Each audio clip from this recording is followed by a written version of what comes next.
ও হয়তো চিন্তা ভাবনাও করি না, এবার কি করবো, কয়ে লাভ নাই, যেটা গেছে গা পলায় গেছে গা। এটা হলে আসলে কোয়ার চিন্তা ভাবনা নাই, যে পলাতক সে পলায় গেছে। দেওয়ালে দেওয়ালে কি লেখে? জয় বাংলা। দেওয়ালে দেওয়ালে কি লেখে? জয় বাংলা। মানে জয় বাংলা দিয়া দেওয়ালে দেওয়ালে জয় বাংলা লেখা মানে বুঝাইতেছে যে এটা, যে প্রধানমন্ত্রী ক্ষমতা আবার হায়া পড়ছে, সে জয় বাংলা দিয়া দেশ আবার শুরু করবো।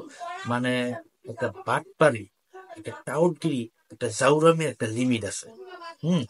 দেওয়ালে দেওয়ালে যদি জয় বাংলা লেখা ক্ষমতা আসা যাইতো, তাহলে এত দিনে আমার মনে হয় যে কলকাতা হারবালের যেই নিউজ গুলা দেয় না, বিভিন্ন জায়গায় পোস্টার লাগায়, ওরা তো এতদিনে ফেমাস হওয়ার যার কথা, আর সারা বাংলাদেশের ওর নাম থাকার কথা।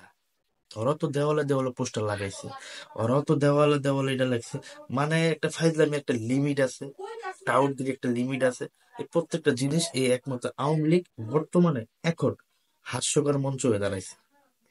প্রতিনিয়ত তারা এই হাস্যকর মঞ্চ দেখায়। ভিডিও দেওয়া আছে, নিশ্চয়ই দেওয়া আছে, দেখেন, দেখলেই বুঝবেন। ঠিক আছে। আর ভালো লাগলে অবশ্যই কিন্তু লাইক কমেন্ট শেয়ার সাবস্ক্রাইব করতে ভুলবেন না, কারণ আবার নতুন করে শুরু করতে এই মুহূর্তে।